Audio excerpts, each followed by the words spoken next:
So we are here, Oster Lake. So we are currently here, and after a little bit of discussion we decided we'll probably do the longer portion first. So we're going to go around the backside, up that way, and then around, and then back. So Oster Lake is over there. Oster Lake is located about a half-hour's drive from Edmonton and is part of Elk Island National Park. Contrary to its name, the park is known for its herd of wood bison and plains bison, but there are elk living in the park as well. The bison thrive here, and the park regularly sends off bison to other areas across the continent to help reintroduce herds. Spoiler alert, we didn't see any bison on this hike. There was a hint of fall in the cool air as we passed by some asters and some ripe rosehips. We started our hike and soon spotted a large beaver lodge in the marsh. Found an area with some freshly hewn lumber, and across the trail here, see where he drags them down underneath.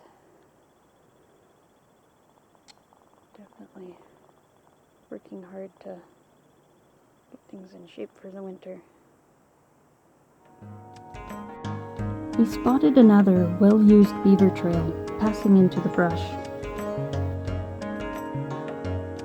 Continuing on, the golden morning light shone through the trees.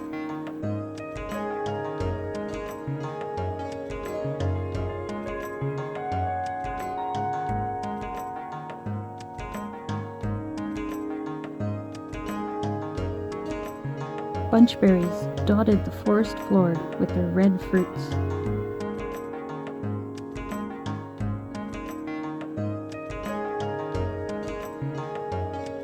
The forest felt a little bit silent, but overhead we could hear the drone of wasp and bee wings. The workers were busy searching for the last sources of food to prepare for the winter. We paused at a clearing to see some late blooming flowers.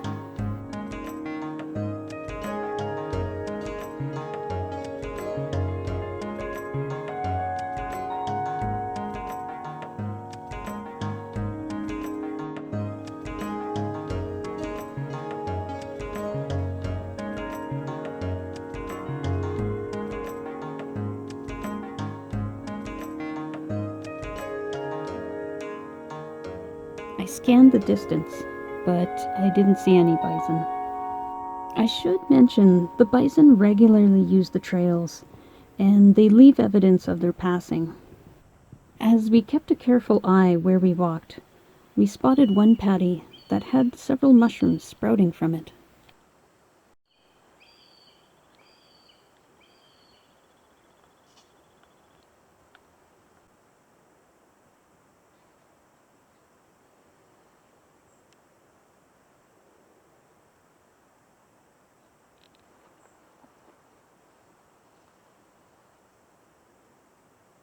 Lyndon also provided some sage advice in dating how old the various paddies were. It was Monday when it rained, eh? That really heavy rain we had for a day. Last week, yeah. You can tell when that one happened because the rain hitting is showing up. Oh, that's a It's good about point, a week yeah. old. Huh. Interesting. I would not have guessed that. We also watched a black woolly caterpillar crossing the trail. He's even got dewdrops on his... I am not sure of the species, so if anyone knows, please let me know in the comments. All I could find for a match was the great leopard moth, but it doesn't seem to have the red stripes that species should have, and it also shouldn't be found in our area. For those who are uncomfortable with spiders, maybe skip the next 24 seconds. We saw a large Shamrock Orb-Weaver. The abdomen color can vary from white to red or even purple. This one might have fallen from its web.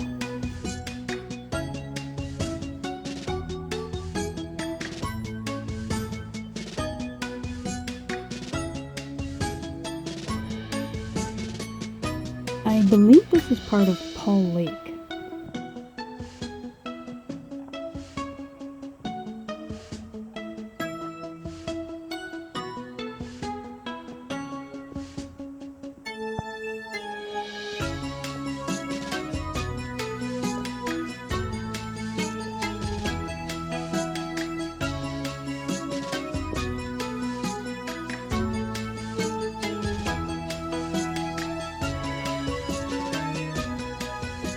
We saw several large hornet's nests along the route.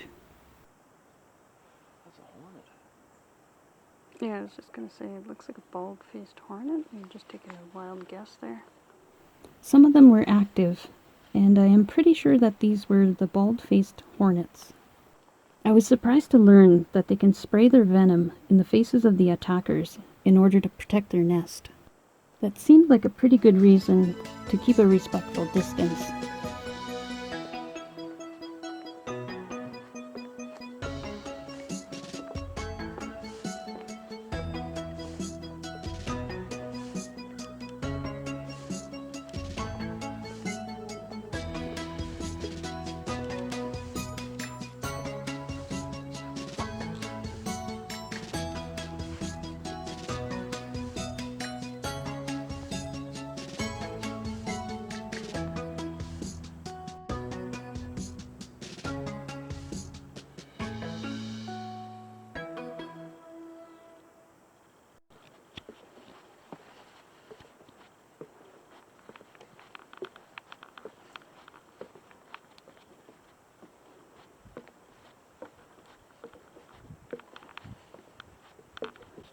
Here's Paul Lake from another viewpoint.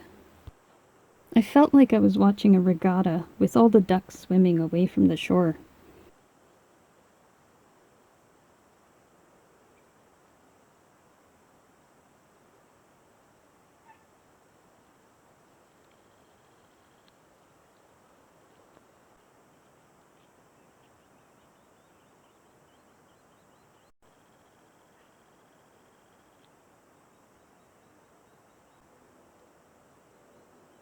Finally, we reached Oster Lake.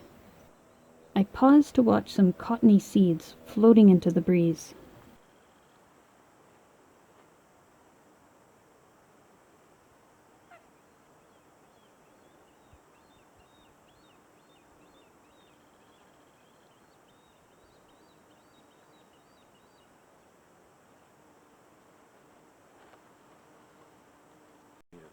Oster Lake has an area where you can backcountry camp.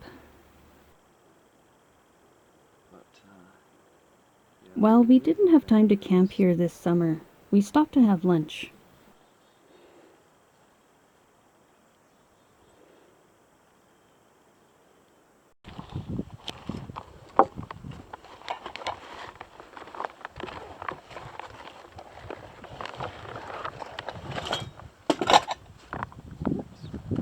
Peach is running away.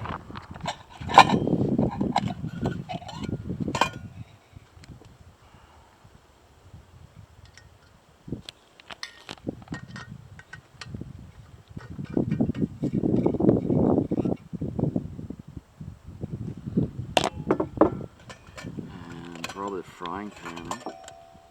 Probably. Should be able to eat this guy. This morning I took a chicken thigh, sliced it up. It was frozen. Threw some oil on it, salt, pepper, ground rosemary, and it's been marinating in my backpack since then. It's nicely thawed now, so I'm gonna cook it up, put it in our little bag of rice. Should be a pretty good meal.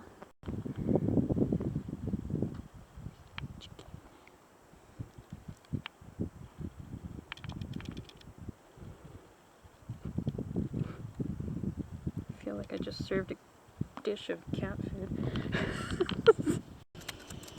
Yeah.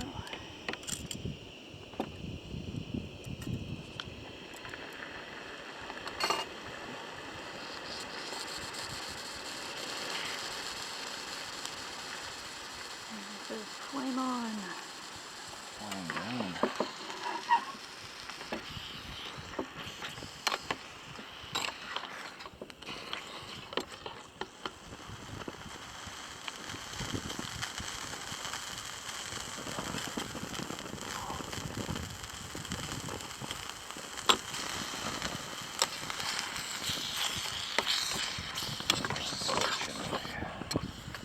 Is that?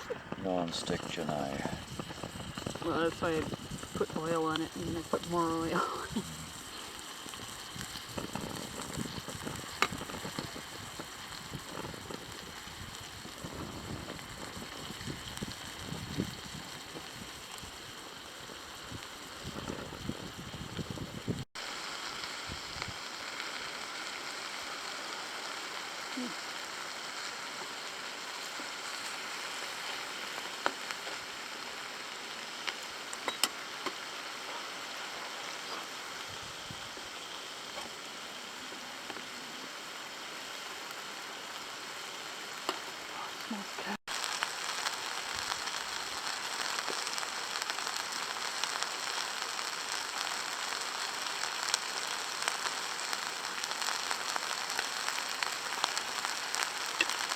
Maybe.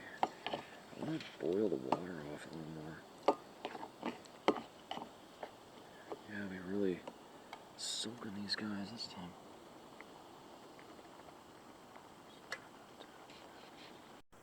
After a good rest, we packed up and continued on.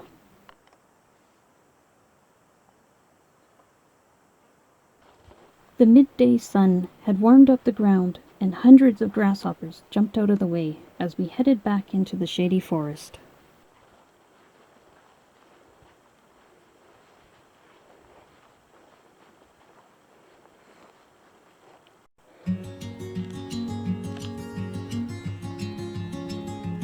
Even though we didn't see any bison or deer, the hike was still invigorating.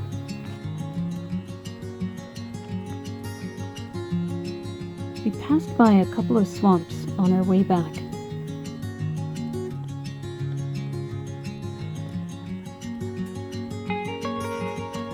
Seeing the variety of wildflowers still blooming in the late summer season and evidence of insects and animals preparing for the upcoming winter was inspiring. As always, thank you for watching and continuing to support Donna's Adventures.